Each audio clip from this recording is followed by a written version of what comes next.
Folks, welcome inside the Parisi Palace, high above 3773 East Broadway. This is the Jake Feinberg Show, comedy on Power Talk. Thank you so much for making us part of your day today, and just coming off the road, being able to see live music in these beautiful settings with beautiful people. And I realize that even though I'm taking precautions against the coronavirus with vaccination and things like that, my only sort of advice for people is to don't prevent yourselves through collective unconsciousness or trauma. Don't prevent yourself from going to see things that are going to heal you in multisensory ways, because in fact, if you restrain yourself because of uncertainty or neurotic behavior, that in and of itself can actually make you have dis-ease. And I get a chance today to reconnect with a master musician and a guy that I just keep discovering. I mean, it's always just right in front of my face, but then when I actually burrow down and listen to the stuff, you realize that he's one of the most humble cats around. His brother left us very early and often gets a lot of acclaim, and rightfully so, but I have to believe, and I know, that basically his brother is right there with him, and hopefully for many more years to come on this planet. Randy Brecker, welcome back to the Jake Feinberg Show. Well, thanks, Jake, and thanks for that wonderful introduction. I appreciate it. No, it's the truth, man. And, I was thinking about this on the drive home yesterday once we confirmed the interview, and I just want to go through, because, you've talked a lot about Miles and his band and how you guys were obsessed with that band, and that's all you talked about. Carl Schroeder was so sick and tired of it.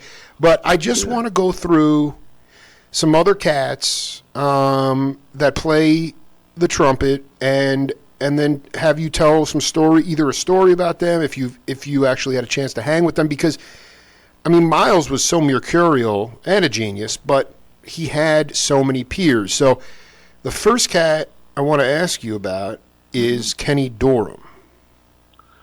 Well, Kenny was a real soft-spoken dude, lack of a better word, who I used to see. It was strange.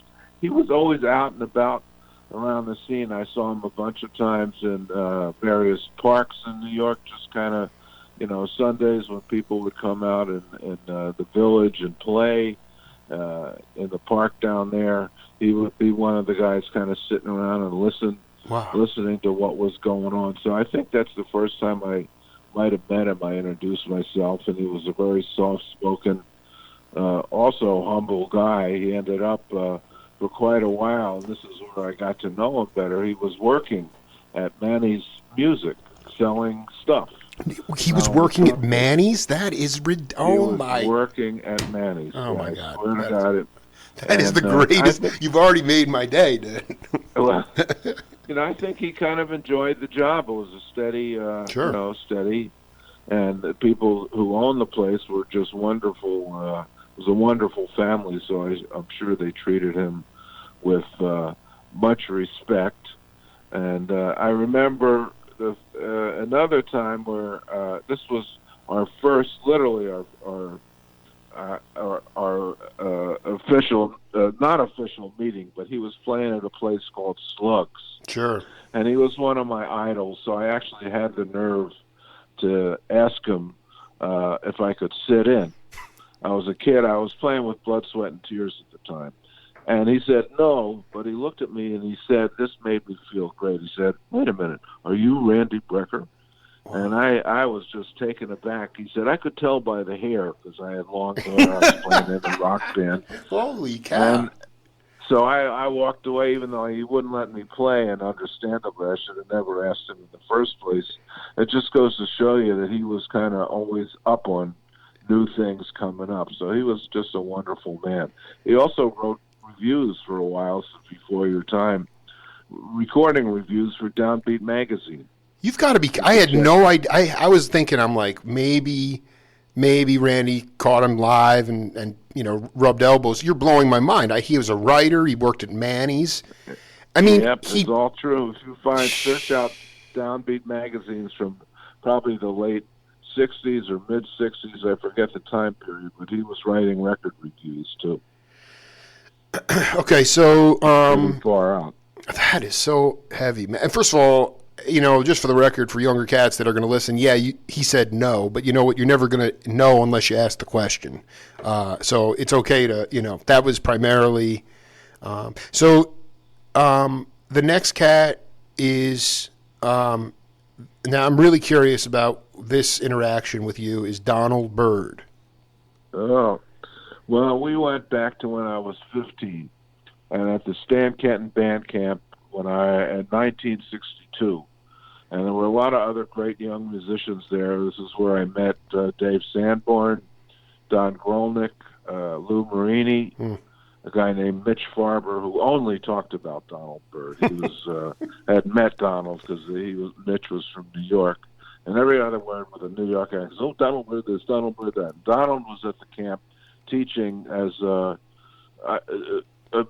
nothing specifically. He helped work with the small groups, and we had actually a group with me and Sanborn and Grolnick, and Donald was our rehearsal guide, so to speak. So I got to know him really well there because we rehearsed every day, and I got to hear him play fast tempos. He practiced when he was alone, just really up-tempo tunes, and was a very intelligent and sweet man, interested always in jazz education too. Also one of the first to get a music degree, a master's degree, and eventually a doctorate. And as a professional, when I moved to New York, I saw him a lot. I would go there and play. And a band actually with Duke Pearson. It actually ended up Duke's band because Donald was too busy to make a lot of the rehearsals and actually co-lead the band. But occasionally he did show up and play with the Duke Pearson big band with whom I was a regular member. And we just had a lot of fun together. We'd kid each other as I got older. I remember when he got all the success with the Blackbirds, he came to hear me at Sweet Basil. And he was all dressed up in a suit, and I looked at him, and I looked at the street, and I said, "Hey, man, where'd you park your plane?" He loved to fly, man. Yeah. So he was a great cat. He's one of my favorites, too, because he plays so melodically, so carefully thought out. And he got his ass kicked so many times on records, and it just, but he always was there. He always did his best. With some hard stuff he had to play sometimes, on all those Coltrane records, up tempos, hard changes. So you could tell he was scuffling a little, but it didn't matter because his inherent soul always came through. Randy, I'll tell you one. Go ahead. Story, yeah, please. Too. I was doing a little clinic on 48th Street across the street from Manny's, and there was only 5 was for trumpet players, really. They advertised it by word of mouth. There was maybe 10 people standing around, and I was saying my usual stuff, and who walks in and just stands there looking at me behind the other few trumpet players is Donald. So just the fact that he was there kind of just threw me off, because what can I teach to Donald Byrd? He was such a studied musician. So, well, again, the humbleness of Randy, we've already are experiencing the humbleness of Randy Brecker, because you had Kenny Dorham ID you on the bandstand, even though he didn't get up there. He knew you. And, I mean, these guys were like, would you say that, because, I mean, now, we're just, it's miles and miles and miles and miles. I mean, those guys were in the same conversation with, do you believe that? Yeah. I mean, can you talk about how brilliant, I mean, Donald Byrd, I mean, when he took over, I'm working on the memoirs with Keith Kilgo, who is the drummer in the Blackbirds, and he talked about Donald was relentless. They'd be playing these gigs, and then after the gigs, he'd have them he'd be preaching to them and reading them not reading them the riot act, but I mean, it was hardcore. And then you listen to him lead that group in a live setting, and it is the most I mean, it's like Coltrane. I mean, I'm not surprised he played with Train, but I mean, would you say that any of those guys? And I also wanted to mention. Well, there's another cat. There's two more. Chet Baker. Well, that's a whole other. No, but I know. But I mean, so the final one is the final cat is, before we get into Baker, is Freddie Hubbard. Oh well, we all love Freddie, man. He was, he had a certain thing in his technique and his knowledge of music, and is one of my favorite composers when he would write those classic tunes. Red Clay, oh my God. Yeah, and just the stuff on Breaking Point. There's so many great tunes. There is, that he wrote that we all study as trumpet players. So I was just absolutely thrilled to meet him. He came to hear Horace Silver's quintet once at the Blue Coronet in Brooklyn, which was my first meeting. But of course, being at Indiana University and spending a lot of time in Indianapolis and playing with Dave Baker, Freddie was still the talk of the town. So I had a lot of Freddie vibes into my system from a very young age. Even when I was in high school, when Blues in the Abstract Truth came out, I heard that was my first time hearing Freddie on Oliver Nelson. Moments. Was that Oliver Nelson? Yeah. Okay. Right. Yeah, that's Oliver Nelson, and I just flipped out, when I heard Freddie for the first time. And when I met him, of course, it was a big thrill. I started asking him questions like, "How many hours do you practice?" And he was very nice. He responded, always very kind to both me and my brother, and I was honored. And you can see some of this on YouTube, to do a tour in Japan with. The front line was myself and Mike, but also Freddie, Joe Henderson, and Joe Farrell. Oh my God! Wait, who was the rhythm? What was the band? Well, it was the Oryx Jazz Festival. I think it was 1982. You can find it on YouTube. We do one of Joe's tunes. I can't think of the name now. It's a blues home stretch or something. I forget the title. The rhythm section was Robin Ford, Peter Erskine, Alfonso Johnson, and George, the keyboard player, George Cables. The fusion guy with the Mothers of Invention. My good friend, that's terrible. I can't remember. Oh, dude. I'm spacing too. I gotta have to think about that. I don't know why I can't come up with that right. That is an insane band, man. That is insane. Yeah, it was fascinating. We were on the road in a bus, I guess, for 2 or 3 weeks. So it was great to George Duke. I can't remember. Oh my God, are you? I'm ashamed, dude. Rest in my dear man, dude. What a beautiful. That's how my mind works. But it was great because we got to play with those guys every night for a couple weeks, and the horn section was really tight. We played a little of each of our tunes, and everybody was very respectful, and Freddie liked my tunes, and I kind of it sounds like I rose to the occasion. Let me put it like that, because he was hard to keep up with. You can imagine, but he was. Well, I've also heard enough stories. He's, outside of the, like Liebs and all the guys, the guys that you collaborate, that you followed Miles, but would you say you were obsessed with Miles? But I mean, would you say that it was on a similar par with Bird and Hubbard in terms of their arrangements and their songs? Did you follow them as closely? Yeah, I think so. It's just that Miles was in New York and drawing from New York musicians for the most part, played a lot in New York.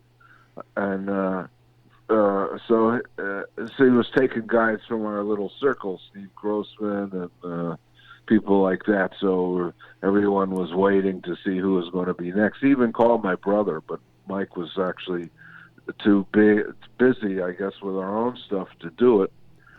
But Miles started hanging out at our club, 7th Avenue South. So even though I, of course, never played with him, because I played the same instrument, I got to know him pretty well, too. Not get inside his brain, so to speak, but I got friendly with him.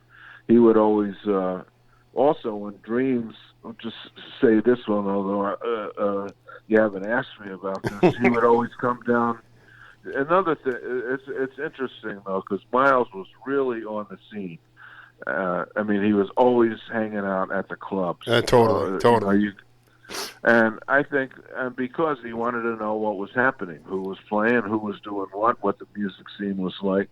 So he always came. In 1970, we were kind of the house band at the Village Gate, the band Dreams, with myself, my brother Barry Rogers, Jeff Kent, Doug Lubon, and the great Billy Cobham on drums. And a great band. Nobody had ever heard music like that, but Miles would come by and just sit in the back, and you could see him sitting there. He eventually hired Billy to play on Bitches Brew. He hadn't met him yet, and he didn't ever say anything to us. But somebody's at the door now, so she's gonna. Well, it's okay. We're not live. You can let her tell her. Okay. Yeah. All right. Okay. Great. Yeah. Okay. Okay. Thank you so much. Okay. Thank you. Bye-bye.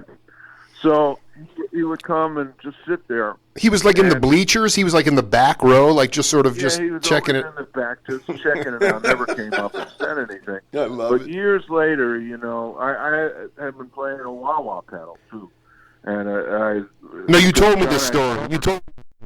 You said I like my wah-wah. You like your wah-wah. Yeah. I like my wah-wah. And he finally came up to me at 7th Avenue South after kind of.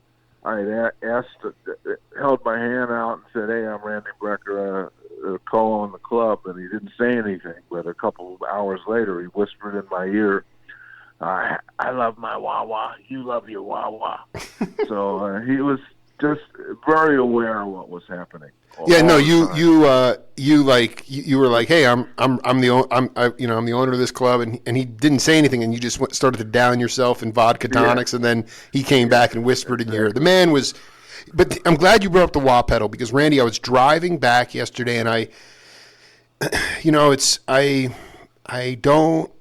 am creating my own sort of music scenes. I'm not waiting for something to come back around, but so I recorded these. I've been burning CDs of this. I'm actually almost speechless, because I've been listening now incessantly to these radio broadcasts coming out of the Jazz Workshop in Boston in 1973, and Charles Lloyd was there, and Bird and the Blackbirds, David Williams on bass, and then there's one with the 11th House, and dude, if the Dreams stuff, there's not a lot of live Dreams, so the records sort of, I get a feel for the wah pedal, but this, first of all, Larry is cracking me up. He's like talking just very innocently about the band. You guys open with these, I don't know what kind of music it's like. I mean, I hate that word fusion, but you are playing the wah pedal like out of control, and sometimes it merges with Mandel's key with his synthesizers. Yeah. And then where is Danny Trifan? That dude was ridiculous, man. Yeah, he sure was. He ended up being a history teacher at a school in the Midwest somewhere. But the last time we got together before Larry passed, and Alphonse, sadly, he sounded great. We did some kind of concert in somewhere in New England, I forget, tribute to Larry's 70th birthday, and a friend of his set it up, and Julian was there. And I don't think they recorded it, unfortunately, but I do have a couple photos of that. Well, just going back to Al Muzon, I mean, Billy Cobham is, I mean, you go back to Horace Silver with him, and he has his own style, and I know he freaked out so many people in very good ways for so long, but I got to be honest, man, Muzon was killing it, man. That dude was insane. This is like one moving organism. And I just wanted you to talk about, because it's not like you're playing 20-minute tunes. They're like 6-7 minute tunes. Larry does an acoustic tune. But can you just talk about, like, I guess in general, like you guys had bebop language, you had post-bop language, you had rock language. And the funniest thing is after these tunes that are just like, I mean, I would be dancing. There's just like this polite golf clapping, by the crowd. I don't even, and I just wanted you to talk a little bit about, that period of music and ultimately what the point of view of the band was. And in terms of like, how much rehearsing did you guys do? Did you just basically go and hit? Well, let me answer that first. We did a little rehearsing, but because it was a quintet, there wasn't a horn section. We could just kind of hit. Larry would bring tunes, we'd play them. Everybody was a cool musician, good sight reader.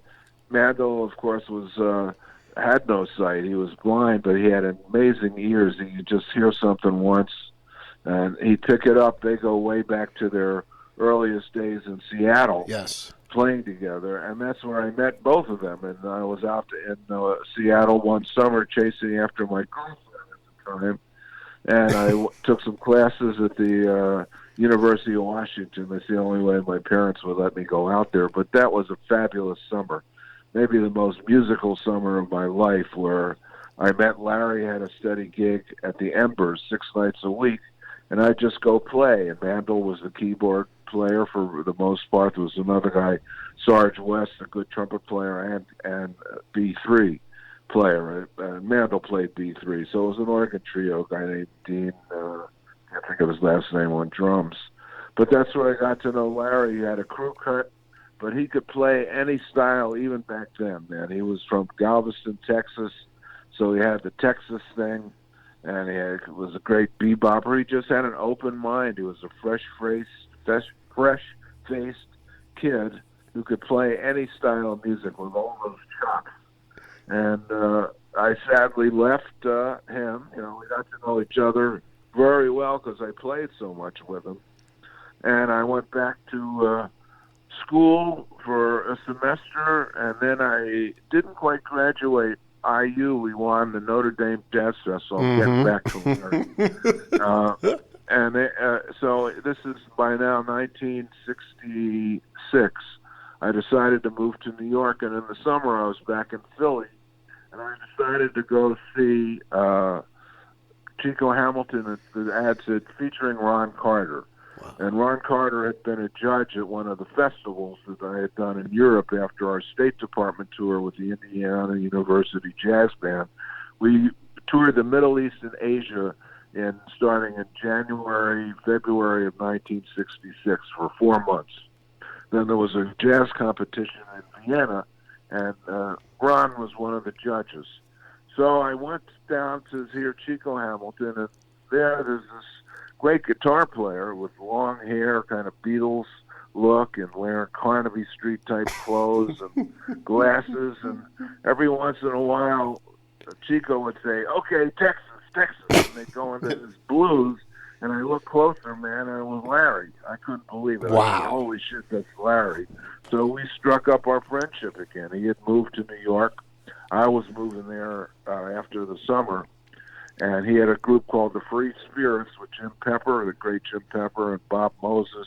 They were literally the first jazz rock band, and they were playing around all the time. But they liked my playing, so I was like the sixth member of the group. They played at the club called The Scene a lot. And that eventually led to the 11th House after Free Spirits broke up. And I had played with Horace and then Blood, Sweat, and Tears and Dreams. And there was a time when Dreams broke up and Larry was forming the band. So, man, it was just great. It's so endearing because in this show, like first of all, you guys are playing tunes by Wolfgang Downer. I mean, it's ridiculous. Yeah. And then he introduces everybody in the band. And when he gets to you, I sort of am like, wow, it's kind of cool to hear this because you were still kind of, I mean, you'd already done a lot, but you were still in the young part of your career. He's like, Randy Brecker, played with Diodato, Dreams, first-rate pop musicians like James Taylor, Horace Silver. I'm like, come on, this is so freak, and it's just on fire. I mean, there's a couple of shows on YouTube that are available live because you guys, were you trying, like, was there a conscious effort, because Mahavishnu was cooking at that time, although near the end, at least the original incarnation, were you trying to, not trying, conceptually, was it just were you just trying to, because there's downer tunes, obviously Funky Snakefoot, there's a Funky Waltz by Alphonse. Mandel had a tune called Joyride. You're wah-wahing all over the house. I mean, honestly, it's I could not. That's why I reached out to you, because I was like, Randy's blowing, because I really heard the wah pedal in full effect, just melting people in the crowd.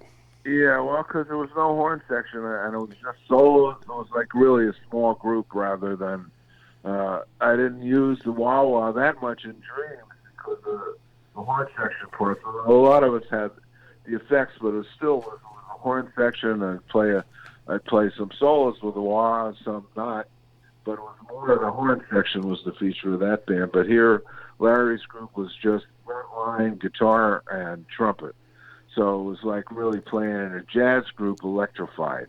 That was the difference. And we played our own original compositions. Eventually, I gave him a tune called Rocks before I had to leave the band. Oh, I got to check that out. Eventually recorded. I haven't heard any live. There probably are some live versions. We played.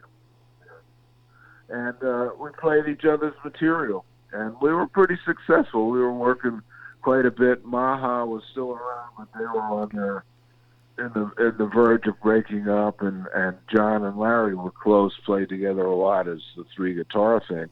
I think there was a lot of competition between the two of them in a way, because before McLaughlin came to town, Larry was the hottest cat in town. Absolutely. And when John came, there was a little competition there. Who could play faster? They did that record together, the name of which escapes me now, but it was one word where they're challenging each other. I can't think of it. Wow, dude, you are stretch. I mean, first of all, but there was also did you guys, Mahavishnu might play one tune for 15 or 20 minutes. You guys had very tight, there was form. It never got too out there. But it was 6 minute body blows, just quick hitting, some funk, blues. Did you stretch out at all to 12 or 15 minutes, or was it always just sort of compact kind of stuff? Well, sometimes if we could, it was probably a little more compact than Maha's band. Maha, yeah.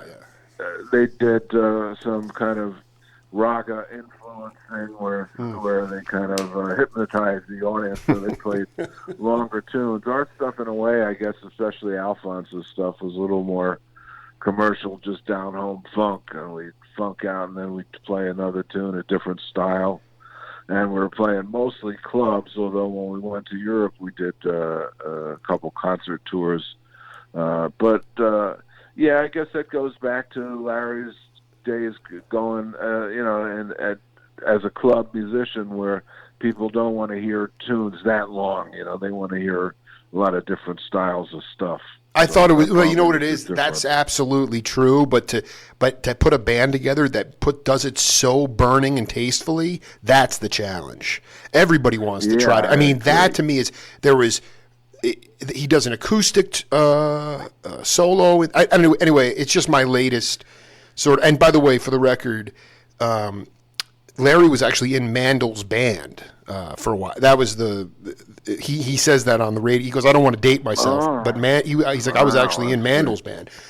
Anyway, it's always beautiful. But we got a game called Name That Voice. I've been waiting to play this for you for a while, and then we'll come back and get your opinion. Okay. Great. Anyway, he said, well, because they had this term avant-garde, and they were talking about the so-called free. And he said, man, the free avant-garde music was what we were doing on Blue Note, not Shep, and, really, and Albert Ellie and all that. Really, He said that. He said, man, and I was the first I heard of it back then, because those cats was doing their thing around, but I didn't say anything about them. Wasn't nobody putting them down. Now, you hear, except for Eric Dolphy doesn't belong in them class. Eric was a traditional musician. He knew changes. He knew everything. He could play. He played in the orchestra, in the American Symphony Orchestra. So he's separate from them dudes. Even like Train is separate. But them cats, even Shep and Albert, them cats couldn't play no tunes. They couldn't play no changes. Okay, this is really important. Just So Crouch, learning going back to changes. Crouch, rest in peace, Stanley Crouch. He identified these mid-'60s Blue Note albums as the real avant-garde stuff because there were Right. they were actual tunes. Well, yeah, because you could hear all the tradition in what we were doing. We could swing, we could play the blues, and we played changes. We was running through changes. We just stretched it out. But them cats couldn't do that. Well, what could they do that was inspired? Were you inspired by them? What they could do was what they did. What they did, that's what they could do. Well, what were they doing? Was it noise? Yeah. It was noise. Also Okay. what they call altissimo. It's called altissimo, the squeaks and squawks. All right, Mr. Brecker, I've been playing that clip for a lot of people. Wow. I'm not gonna. That was you mentioned Breaking Point earlier, and that was the drummer Joe Chambers. My second interview with him, and he basically said, So just to put it in context. I mean, I'm always fascinated with. You listen to Bobby Hutcherson albums, Joe Henderson, Andrew Hill, that mid-'60s Blue Note stuff, and then.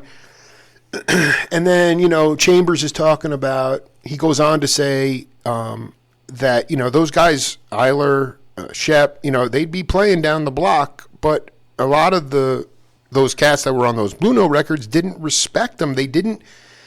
Chambers said those guys couldn't back up a singer.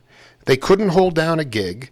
They couldn't play changes. You didn't hear any tradition. They were squeaking and squawking. And you hear now, and so rest in peace, Stanley Crouch, he said that the real avant-garde, because it focused on, you could hear the tradition, they could play changes, and then there was some new vocabulary in it as well. He considered it the mid-'60s Blue Note. I just wanted to know when Dreams was cooking, and even Horace Silver, Blood, Sweat, and Tears, because the lore now, especially amongst like my generation and younger, it's like Ayler, Marion Brown. I mean, God, I'm trying to, there's other cat, Shep. They are these free jazz musicians, and yet to go back and talk to cats who were really playing heavy music, to hear them say, well, no, they couldn't keep a gig. They couldn't back up a singer. They couldn't play changes. And I just wanted you to talk about your perception at that time of those cats. Well, I pretty much agree with everything that he said. Yeah. I've since gotten to know a lot about Eric Dolphy and about his upbringing as a musician. So it's very true. He was on another level, playing in orchestras, could read anything, play any woodwind instrument, and a lot of the guys hadn't really had enough training. There was a lot of squeaking and squawking. They could do that, but they couldn't do much of else. And so it was very controversial at the time. But the whole idea of playing freer, as what Ornette did, and that sounded like, in a way, country music to me. Right. It was so open, but so close to the heart at the same time.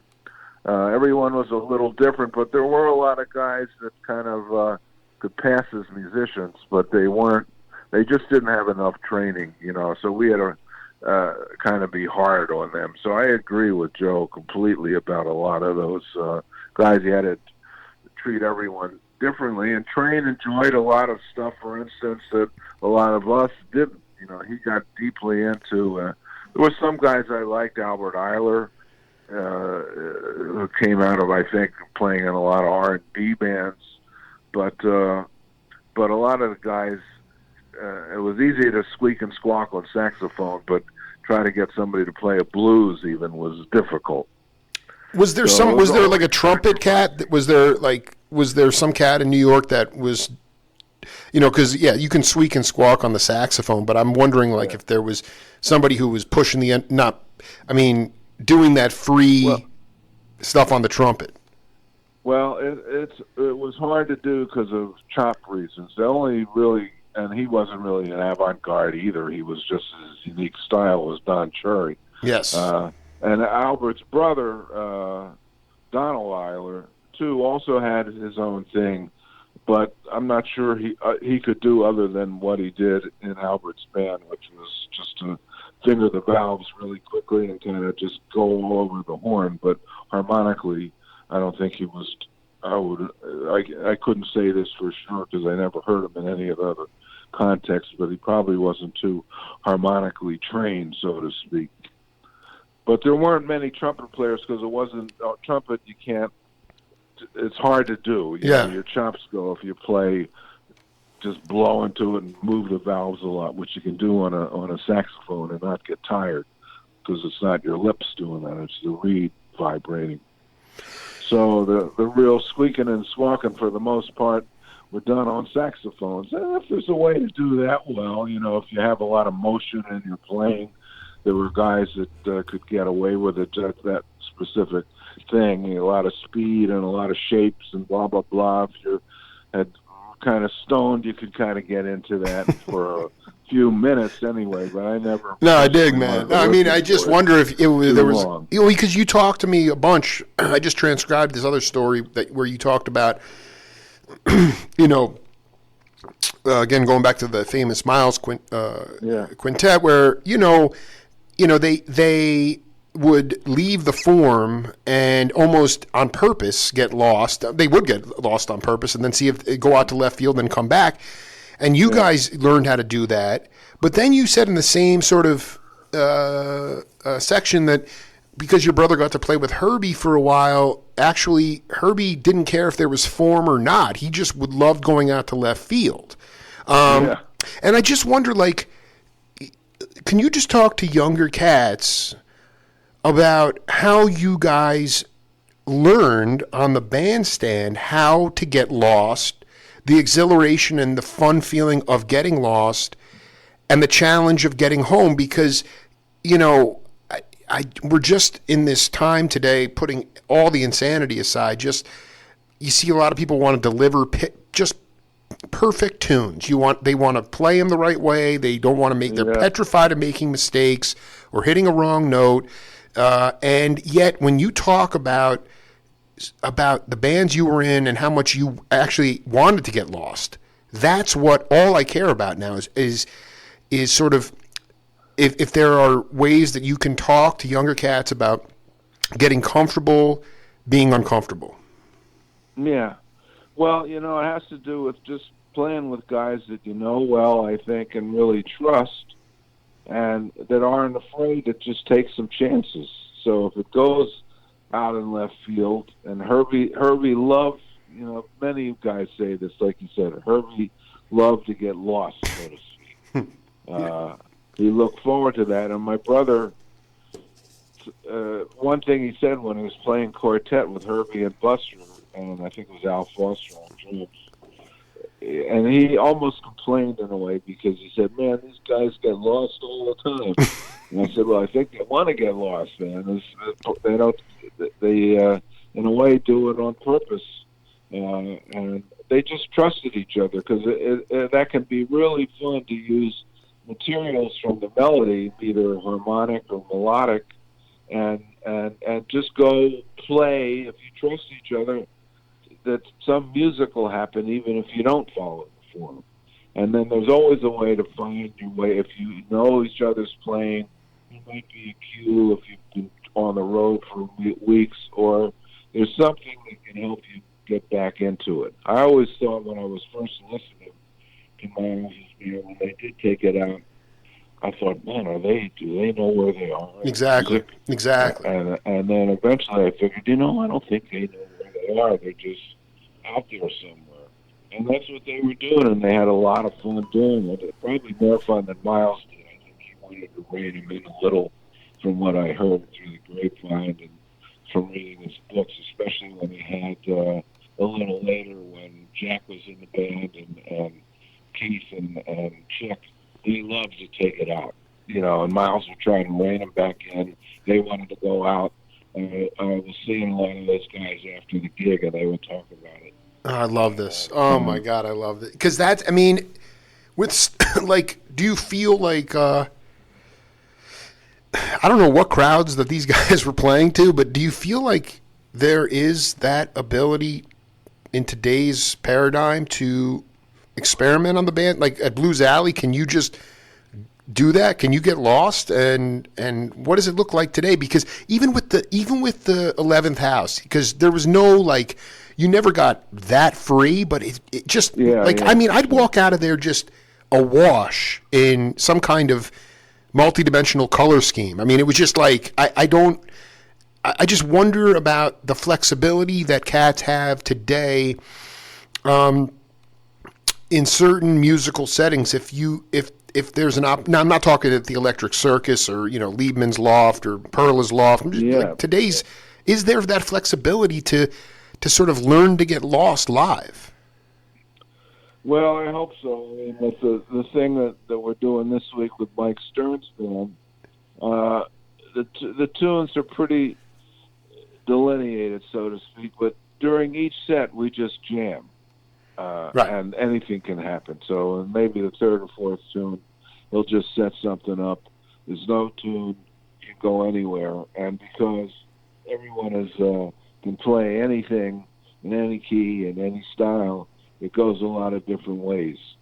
So we do one tune like that every set, and people seem to like that. Mike will say, okay, we're just going to jam. We'll set something up. It goes a different place every night. Sometimes everybody plays. Sometimes just a couple guys play.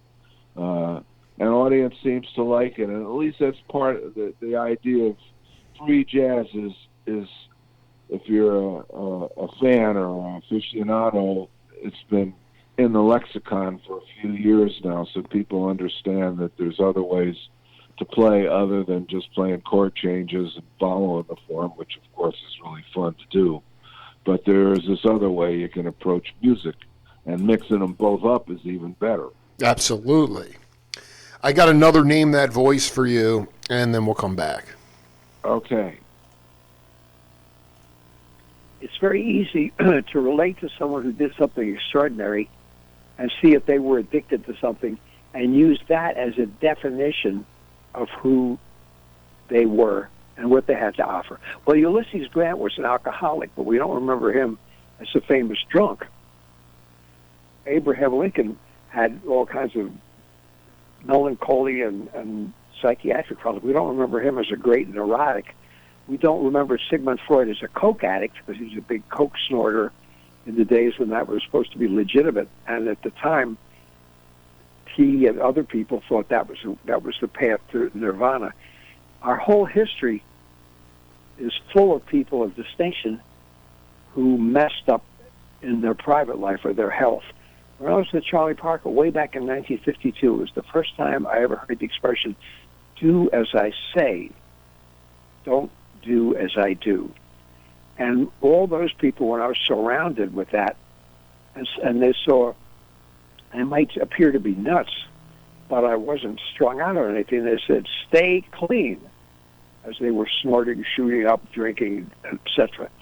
And there was a certain morality in that whole community that if you didn't do that, you were better off and you shouldn't do that. And I mention that because in the 1960s, drugs became institutionalized as a way, a pathetic version of being what was supposed to be hip. And of course, Charlie Parker, way before Huey Lewis wrote that song, said to me, the hippest thing is to be a square. I mean, to me, yeah. No. Well, Mr. Brecker, I mean, I'm pretty sure that cat probably played at 7th Avenue South, maybe, but I'm curious. He's a pretty still with us today, genius cat. And you want to take a guess? No, I was thinking, well, because he said on Hit Dave Fishbone, but it didn't sound like him, and I couldn't quite recognize the voice. Yeah, that was that was David Amram. Ah, okay. And you go, well, no. So there's a couple questions here. Wow. Yeah. So I was asking him. Well, I want to ask you this. So he was talking about people that had demons that showed up personally, and yet they performed magically, and or they were part of our cultural lexicon or our society or our history. And the thing about I was interviewing him about Stan Getz, and he said that basically, and I know this for a fact, that Stan was haunted by the fact that he could never figure out where his sound came from. No matter how, and it was so beautiful, we all know the sound, and he could never quite understand it. And quite honestly, he had sociopathic tendencies that are legendary, and he was an incredibly self-destructive person. That ties into what I was talking about with Amram, which was the idea that in the 50s, again, this is kind of pre-Brecker, but like there were there were sort of these clubs like playing bebop that if you weren't on junk, then you weren't to be trusted. You had to be. There was something about that whole Charlie Parker. People wanted to play like him. They thought it was the junk, even though Bird was saying, no, it has nothing to do with that. And yet there were all these sort of fissures. Amram was completely sober through it all. I mean, what is your take on that? Like, did you know, is there somebody you can point to that where they were sort of tortured by the fact that they never really understood where their sound emanated from, and ultimately, how did you traverse the whole, not that you guys didn't party, it was the psychedelic 60s and things like that, but how have you stayed, how have you, self-preservation, like you're knock on wood, you're still here, man, and yet, you were coming up in that early 70s, I don't need to tell you this, I mean, people weren't making it, and I just wonder about how you avoided this sort of, that milieu, even though you weren't in the heroin bebop 50s days.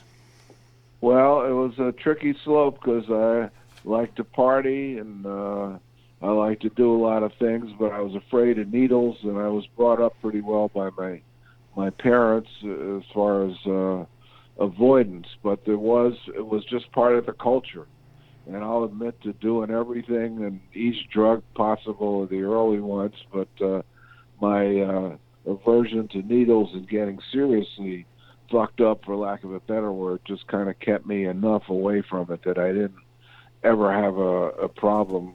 Eventually, as I got older, just stopping everything because I thought it was not good for my health. As I got older, I always had pretty good common sense. Yes, but I don't like needles either, people, man.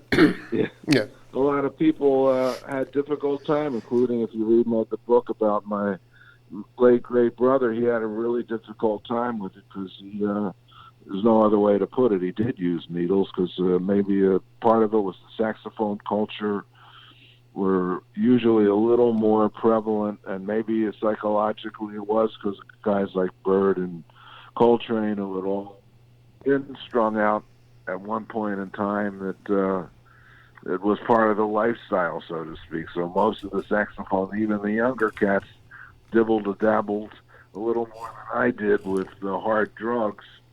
And eventually, the guys, except for one or two, learned better and could get themselves out of it with 12-step programs. And that goes for our club, too, because, there were big drug problems at the club. Everybody was doing one thing or another in the bathroom for a while, and then our partners, the people that were owning, really ran the place, got, for lack of a better word, no other way to put it, they all got fucked up. Mike went into rehab in 1982, and he was a big influence on turning everyone around.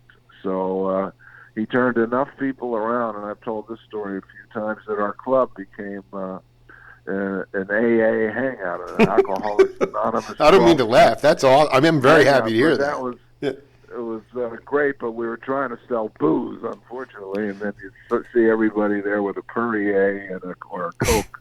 But Mike was a big influence in turning people's lives around too. That was almost as important to him as his music was getting people out of that situation.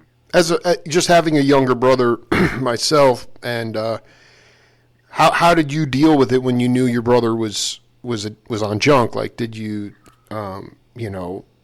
it must have been painful though, because yeah, it was tough. It was really tough to see him that. And it was tough on our parents. We brought him to. It was kind of like when they get the family together, and I forget the word now, but to get him in some kind of treatment program. Yeah, it's called. What is it called? Yeah, I can't think of the word. It'll come. It'll come. Yeah. Intervention. Yeah, intervention, and he was ready for it. Luckily, by then. I'm so blessed. I'm so glad that he that he came. I mean, do you buy into the just because like you basically?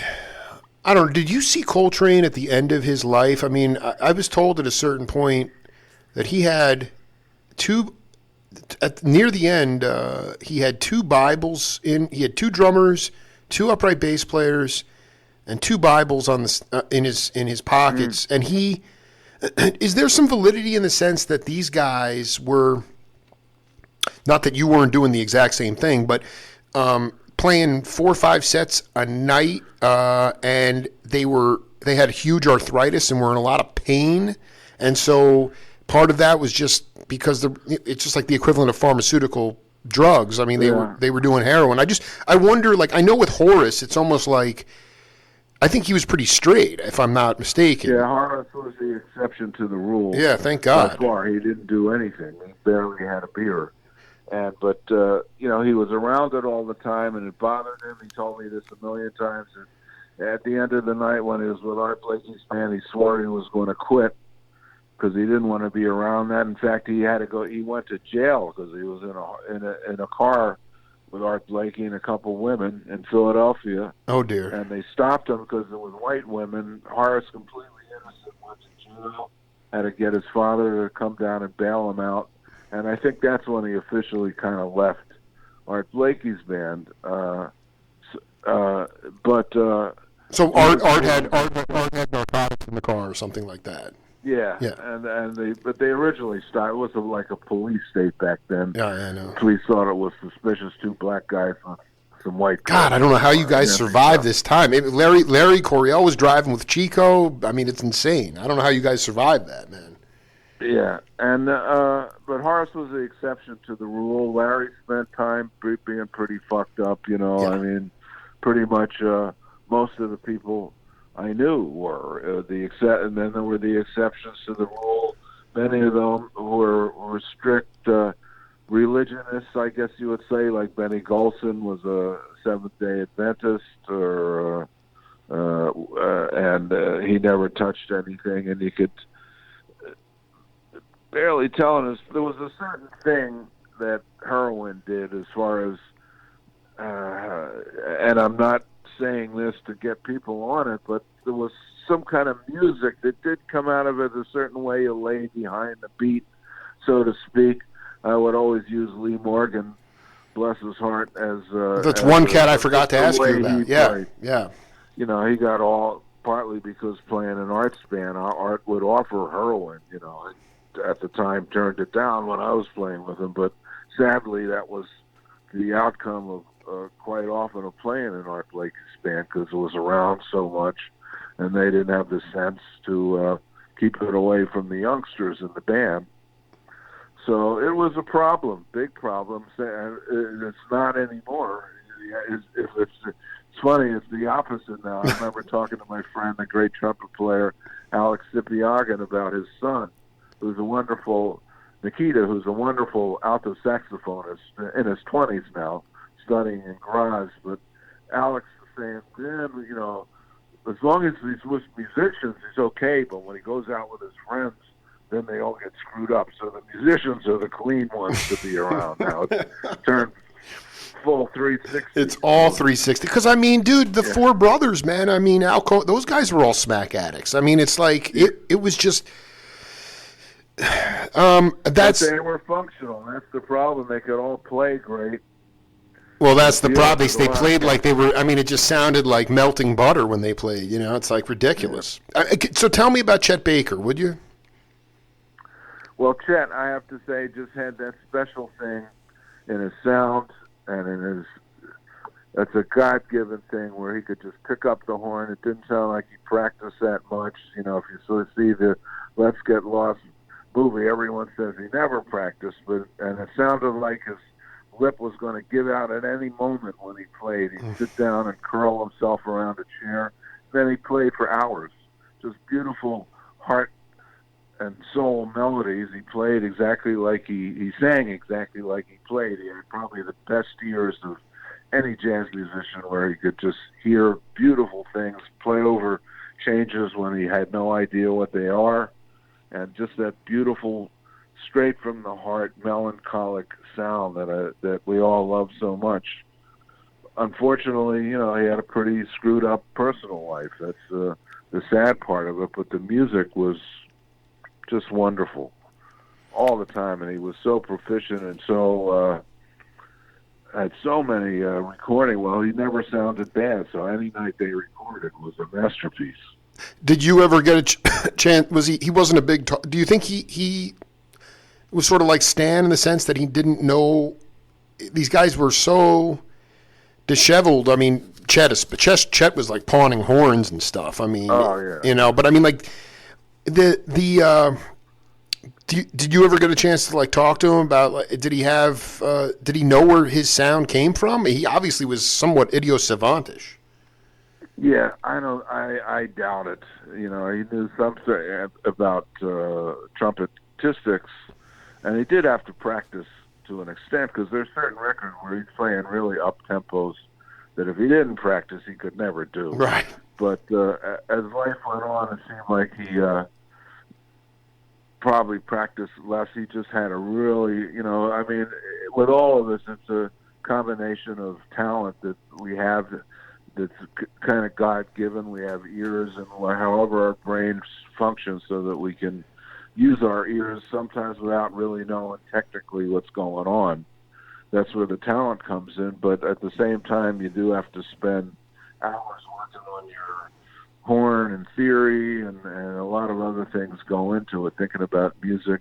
And he was always just, and all the movies and all the books, he was a hard guy to figure out. You know, he always seemed somewhat lost.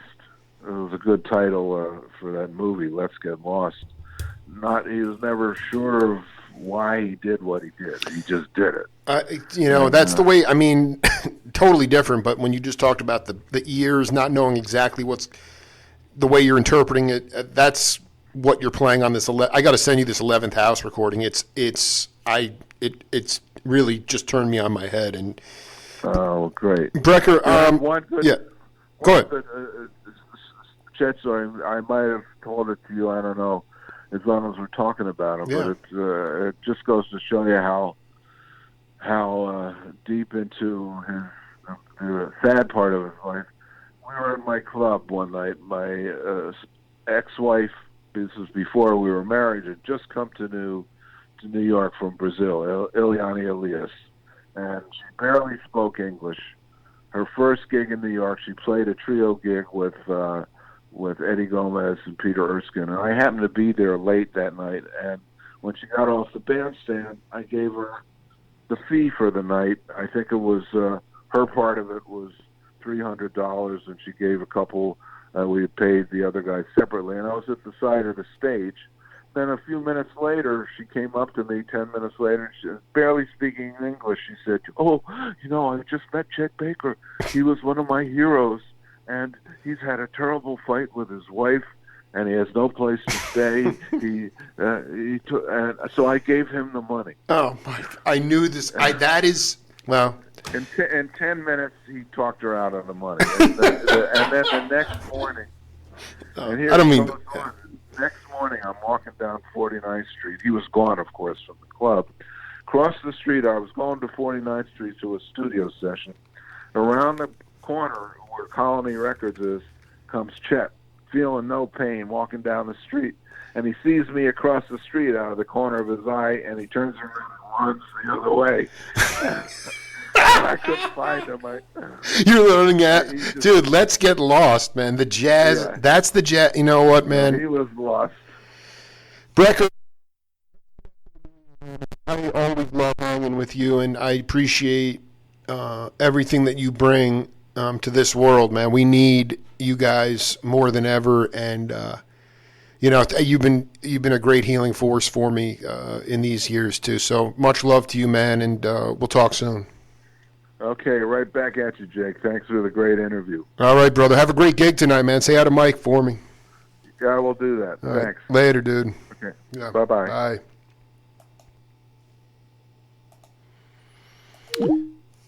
We'll be right back on the Jake Feinberg Show.